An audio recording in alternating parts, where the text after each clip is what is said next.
やすく触ろうとするからだ。私は王女のみゆきだ。気安く触るなと言ったはずだ。今日からお前は私のしもべだ。これを買おうと体に。これ徹夜して作ったぞ。そして下々の分際でなれ。あれは虹って言うんです。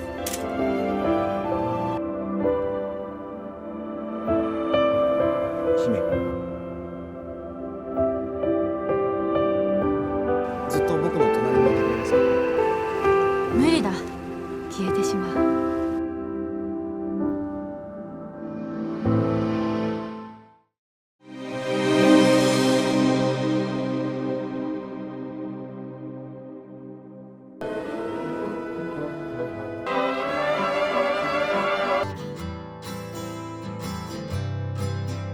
Sebuah bioskop jadul tengah memutar film berjudul Putri Tomboy dan Para Binatang Periang.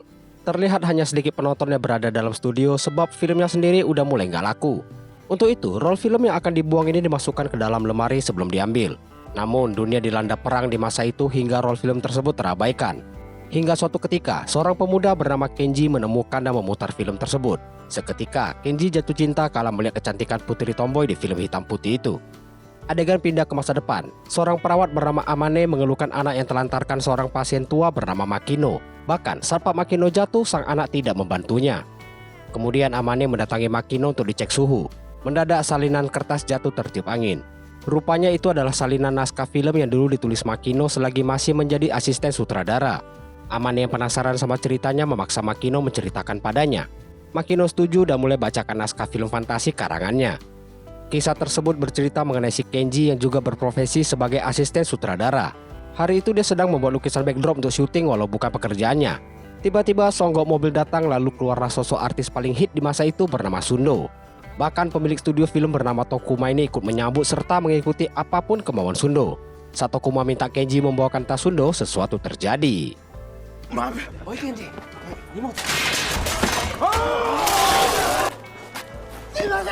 Biarpun sok ganteng dan banyak gaya, untung Sundo orang yang tidak dendaman. Berkat itulah Kenji lolos dari hukuman. Untuk menghibur Kenji, sahabatnya bernama Shintaro berniat mengajaknya pergi nongki. Namun, Kenji menolak karena mau pergi ke studio favoritnya yang bernama Teater Romansa. Selagi asik bercerita, putri Tokuma alias anak Big Boss bernama Toko datang. Lihat Toko, hati Shintaro langsung bergejolak. Padahal, tanpa dia tahu, Toko diam-diam menaruh hati pada Kenji. Kenji sendiri tidak tertarik karena baginya Putri Tomboy selalu di hati.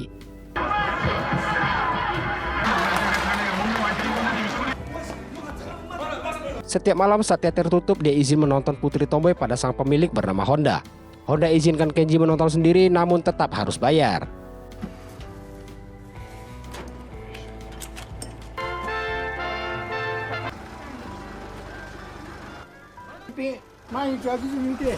Di tengah asik menonton aktris pujaannya, Honda masuk dan mengabarkan kalau roll film tersebut akan dia jual ke kolektor.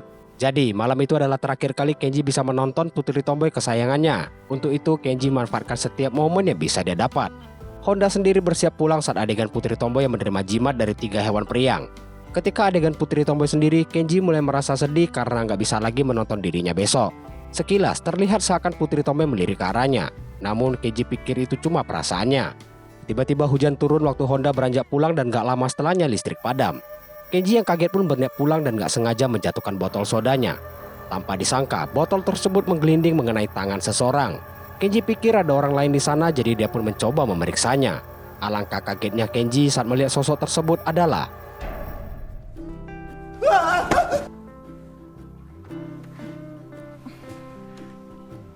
sang Putri Tomboy yang perlu digrading warnanya. Mendadak dia menghajar Kenji karena hendak disentuh. Setelah itu Putri Tomboy keluar dari teater karena senang bisa melihat dunia yang penuh warna. Sebab dia berasal dari tempat yang hanya ada hitam dan putih. Kemudian dia perkenalkan namanya adalah Miyuki kepada Kenji. Selain itu dia melarang keras Kenji menyentuhnya karena bagi Miyuki dia adalah pelayan. Mendadak Kenji mengajaknya kabur karena mendengar kedatangan Honda. Walau begitu sepertinya Honda melihat Miyuki. Di luar teater, Kenji meminta Miyuki menutupi wajahnya karena dia bisa menyebabkan kegemparan kalau dilihat orang. Sialnya mereka malah ketemu polisi sehingga inilah yang terjadi. そっちの人。無礼者。大丈夫？分かった、どうしよう。ごめんなさい。そんなことしたらあなたが捕まりますよ。 Akhirnya mereka sampai di rumah Kenji. Daripada rumah, Miyuki anggap lebih mirip penjara karena sepertinya Miyuki nggak ngerti arti kata miskin. Masuk ke rumah, Kenji kenalkan benda-benda di dalamnya. Lalu dia tanya kenapa Miyuki pergi dari dunianya. Miyuki jawab karena dia bosan sama hitam putih. Dia juga ingatkan Kenji jangan banyak tanya karena dia hanya pelayan. Selain itu, besok Kenji harus mengajaknya berkeliling kota. 映画が作られているところを見てみたい。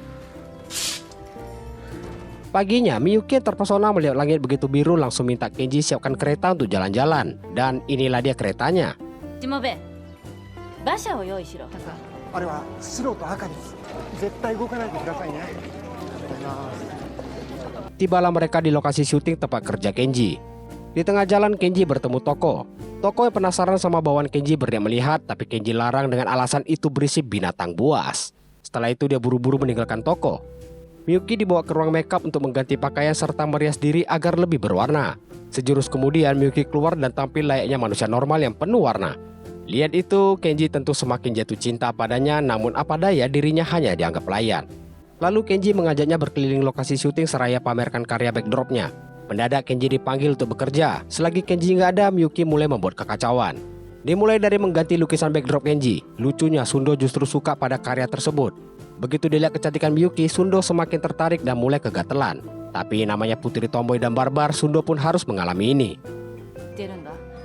頭大丈夫か？暴れる馬ほど乗りこなしたくなる性分でね。 Bagi Miyuki, Sundo hanya buruh rendahan jadi dia teruskan berkeliling. Shintaro yang melihat Miyuki pikir itu adalah pacar Kenji. Tanpa pedulikan mereka, dengan santainya Miyuki berjalan memasuki area syuting. Sutradara tentu marah lihat kemunculan Miyuki, tapi malah dia yang dihajar sang putri tomboy. Tanpa merasa bersalah, Miyuki pergi dan mengambil sebuah dinamit untuk keperluan syuting. Tanpa dia tahu, ulahnya tadi membuat Kenji dikeroyok massa. Lalu saat lihat sesuatu yang menarik, Miyuki melempar dinamit dan jatuh ke kotak berisi kembang api. Kotak itu lalu dibawa Kenji untuk keperluan syuting Sundo. Tanpa mereka tahu ada dinamit, kembang api dimasukkan ke dalam tungku.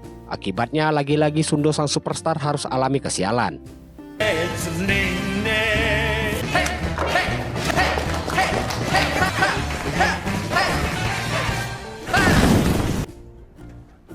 Ledakan dinamit tadi membuat masalah bagi Kenji yang dituduh sebagai teroris. Ditambah dia diinterogasi polisi yang semalam dihajar Miyuki. Untungnya semua kesalahpahaman tersebut bisa diselesaikan. Namun Kenji kesal dan muak atas kelakuan Miyuki. Karena itu saat Miyuki minta bantu mencarikan jimatnya yang jatuh, Kenji tidak mempedulikannya. Dia langsung pergi meninggalkan Miyuki untuk balik ke kantornya, sedangkan Miyuki pergi mencari jimat yang jatuh. Tiba-tiba seseorang memayunginya. Orang tersebut tentu sang pelayan yakni Kenji. Walau kesal pada Kenji, tapi Miyuki tetap biarkan dirinya dibantu. Gak lama cari, Kenji berhasil menemukan jimat Miyuki dan saat dikembalikan sang putri masih ngambek padanya. Untuk itu Kenji meminta maaf atas kata-katanya tadi seraya meminta Miyuki untuk tidak bertingkah sesuka hatinya lagi. Namun Miyuki menolak permintaan tersebut. Kenji jadi sadar memang begitulah perangai si putri tomboy, jadi dia pun belajar memaklumi. Barulah setelah itu Miyuki mau menerima jimatnya kembali. Di saat bersamaan hujan reda disertai penampakan pelangi. Kenji cerita seandainya pelanginya ganda maka bisa mengabulkan permintaan apapun. Dengar itu Miyuki jadi ingin melihatnya. Kenji janji suatu hari kelak akan melihatnya bersama Miyuki di tempat mereka berada sekarang. 考えといてやる。 Singkat cerita, para asisten sutradara diminta menulis naskah film, dan naskah yang terpilih akan difilmkan serta disutradarai sang penulisnya. Hal tersebut langsung memantik semangat Kenji yang udah nunggu momen tersebut. Saking senangnya dia sampai ceritakan pada Honda. Sambil memandang foto hitam putih, Honda menyarankan membuat kisah cinta. Kenji setuju atas saran tersebut, namun itu semua tidak gratis karena dianggap konsultasi. Sejurus kemudian Kenji pulang dan mulai menulis naskah mengenai kisah dirinya dan Miyuki. Mendadak dia mendapat serangan permen dari Miyuki yang merasa bosan di rumah. Untuk itu Kenji meminta Miyuki ikut serta membangun cerita yang dia tulis. Sehari-hari mereka berjalan-jalan sambil memperagakan isi naskah. Namun Miyuki tetap tidak mau disentuh oleh Kenji.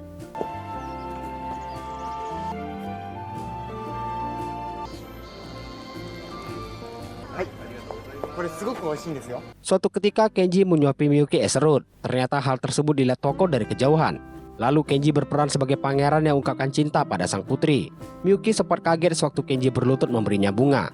Tapi lagi-lagi dia tegaskan kalau Kenji adalah pelayan.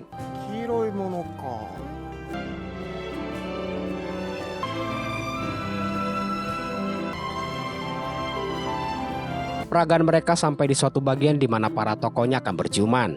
Dipegang aja nggak sudi apalagi dicium. Karena nggak mau terus kecewakan Kenji, Miyuki mengajaknya kissing dari balik kaca telepon umum.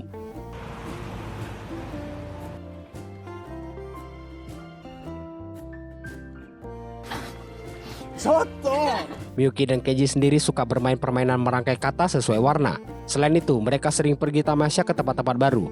Hingga suatu ketika, Miyuki tanya ending dari film tentang mereka yang Kenji tulis. Namun Kenji belum memutuskan akhir ceritanya.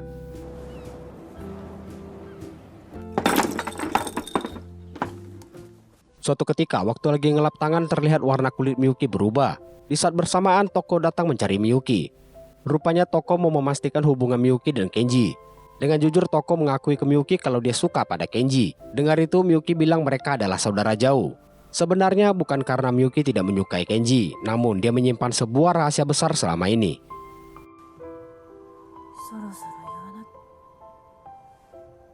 Esoknya di lokasi syuting, Toko mengabari Kenji kalau naskahnya dipilih oleh Tokuma. Walaupun senang, Kenji diminta revisi bagian akhir cerita menjadi happy ending. Shintaro. どこへ行くんだ。いいからいいから。僕のとっておきの場所なんです。 Malamnya Kenji mengajak Miyuki pergi melihat kunang-kunang. Di sana Kenji ungkapkan cinta pada Miyuki. Saat Kenji tengah mencari kado untuk diberikan pada dirinya, dia dikagetkan penolakan dari Miyuki. Miyuki beberkan alasannya adalah karena mereka tidak bisa bersentuhan. Sebab apabila disentuh manusia, maka Miyuki akan menghilang selamanya. Dan itu adalah harga yang harus dia bayar untuk memasuki dunia manusia. Jadi dia tidak akan mungkin bisa berada di sisi Kenji selamanya. Apalagi Miyuki tidak akan alami penuaan. Miyuki sampai pertaruhkan semua hal tersebut demi bisa menemui Kenji. Dirinya senang kala Kenji menemukan roll film dan terus menonton. Saat tahu roll akan dijual, dirinya merasa tidak ingin berpisah dari Kenji. Walau begitu, kini dia sadar mereka berasal dari dunia yang berbeda dan tidak mungkin hidup bersama. Setelah sampaikan semua itu, Miyuki mengajak Kenji pulang. 見つけてくれてありがとうって。僕はこれからも。私たちは触れ合うことができない。私にはお前と生きることなんてできやしない。そろそろ帰るぞ、しもべ。 Sejak itu Kenji menjalani hari dengan murung. Dan ketika pulang, dia yang lihat Miyuki terjatuh dilarang membantunya karena tidak bisa bersentuhan. Atas kejadian tersebut membuat Kenji semakin tertekan. Apalagi saat di tempat kerja bersama Toko, dia merasakan perbedaan besar tersebut. Ketika Toko hampir jatuh, Kenji memengganginya. Bisa merasakan kehangatan seseorang dalam genggaman tentu merupakan sebuah keindahan dalam hubungan. Manfaatkan momen itu, Toko ungkapkan perasaan sukanya pada Kenji yang disaksikan langsung oleh Shintaro dengan penuh kekecewaan.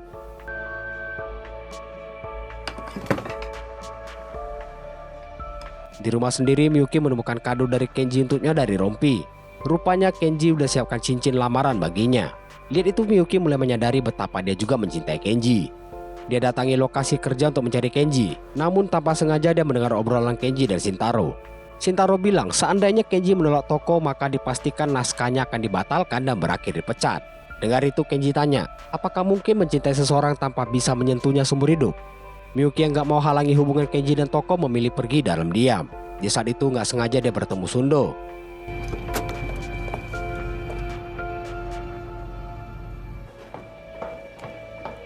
Singkat cerita, malamnya Miyuki mau meninggalkan Kenji dengan alasan udah muak sama Kenji atas segala kepura-puraannya selama ini. Karena itu lebih baik mereka berpisah demi kebaikan masing-masing. Padahal Miyuki tidak memiliki tujuan. Untungnya di tengah hujan dia bertemu Honda. Miyuki diajak ke teater romansa dan diizinkan untuk tinggal di sana. Ternyata Honda dulu pernah bertemu seorang pria yang keluar dari film. Sosok tersebut fotonya bersama sang kekasih tergantung di teater romansa. Tapi suatu ketika sang pria menghilang tanpa Honda tahu penyebabnya. Esoknya di lokasi syuting, Sundo bersiap pergi setelah menyelesaikan filmnya. Lalu dia sapa Kenji dan memberitahu pertemuannya dengan Miyuki semalam. Miyuki sempat bilang mengenai ingin kembali ke dunianya, namun Sundo tidak mengerti apa maksudnya. Sundo juga berpesan pada Kenji untuk menatap masa depan dengan orang yang dicintai. Setelah sampaikan itu, Sundo pergi dengan masih berdandan ala Kanjuro. Hapus tuh, lu kayak makeupnya. Di tempat lain, Miyuki melihat kemunculan pelangi ganda. Hal serupa juga dilihat Kenji di lokasi lain.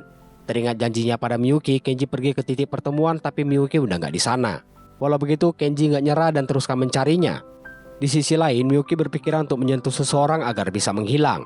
Namun sepertinya dia masih ragu untuk melakukannya, sedangkan Kenji masih terus mencari Miyuki. Hingga akhirnya dia bertanya kepada Honda, Honda mengakui kalau Miyuki berada di teaternya, tapi dia tidak ingin lagi bertemu Kenji. Pindah ke toko yang menerima telepon dari seseorang. Setelah itu dia mendatangi Kenji untuk meminta jawaban atas pernyataan cintanya tempo hari. Selain itu dia juga mengajak Kenji bermain merangkai kata. Padahal permainan itu hanya diketahui Kenji dan Miyuki. Setelah tahu kalau mereka bukan saudara, Toko mengaku sudah bertemu Miyuki. Karena itu Toko rela apabila dia lebih memilih Miyuki sebab Toko sadar betapa Miyuki juga mencintai Kenji.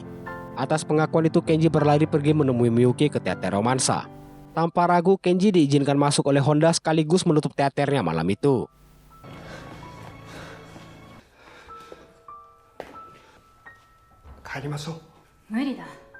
Akhirnya mereka bertemu.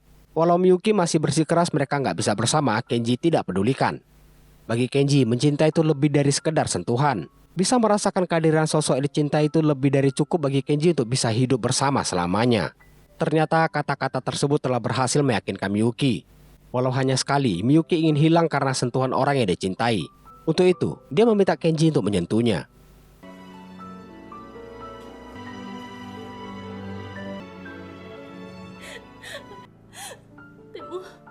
Itulah akhir cerita dari naskah yang ditulis Makino. Ending yang menggantung itu membuat Amane begitu sedih dan penasaran akan kelanjutannya. Untuk itu Amane memohon Makino untuk menulis sambungan naskah cerita. Namun tiba-tiba Amane melihat kedatangan anak Makino, jadi terpaksa dia pamit dari kamarnya. Dan ternyata itu bukan anaknya Makino melainkan Miyuki. Dan cerita dalam kisah Makino adalah dirinya sendiri yang bernama lengkap Kenji Makino. Kenji mengambil segala risiko demi bisa hidup bersama orang yang dicintai. Karena itu saat terjatuh di hari tuanya, Miyuki tetap tidak bisa menyentuh atau membantu Kenji. Namun itu semua tidak menyurutkan rasa sayang Kenji kepada Miyuki. Kenji cerita ke Miyuki kalau dia putuskan untuk meneruskan naskahnya agar memiliki akhir yang bahagia.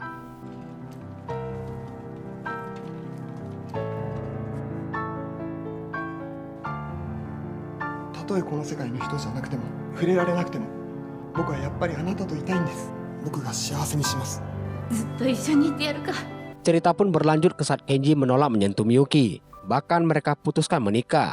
Walau foto pernikahannya tidak seromantis orang pada umumnya, tapi mereka nggak peduli. Hubungan mereka berlanjut hingga studio film tempat kerja Kenji alami kebangkrutan. Untuk itu Kenji mengambil alih teater romansa dari Honda sambil menjalani kehidupan bersama Miyuki.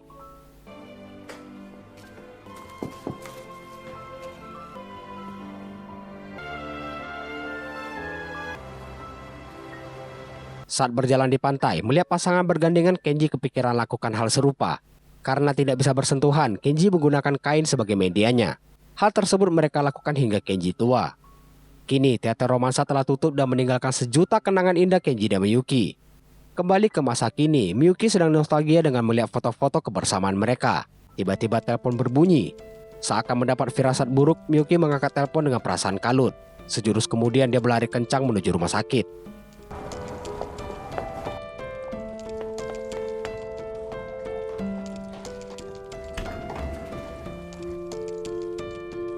Kenji kini berada di penghujung hidupnya. Namun dia sempat mengajak Miyuki bermain merangkai kata dengan subjek sesuatu yang indah. Miyuki menjawab hal-hal yang mereka lalui bersama adalah hal terindah baginya. Gak lupa dia berterima kasih pada Kenji yang telah menemaninya selama ini. Setelah menyampaikan kata-kata tersebut, Miyuki ingin Kenji mengabulkan permintaan terakhirnya, yaitu dia mau menyentuh Kenji untuk pertama sekaligus terakhir kalinya.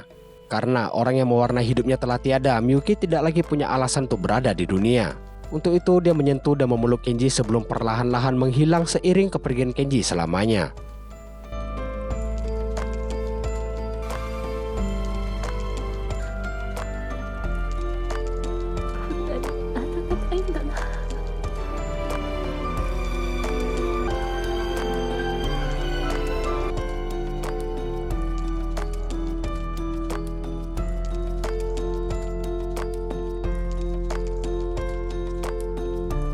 Esoknya Amane datang memeriksa dan dapati bahwa Kenji telah berpulang.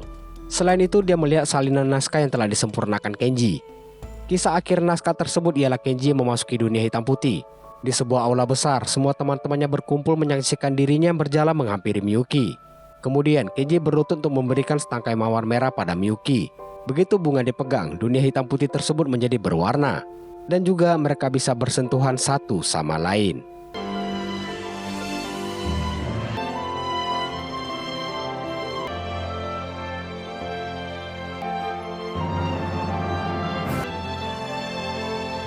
tamat.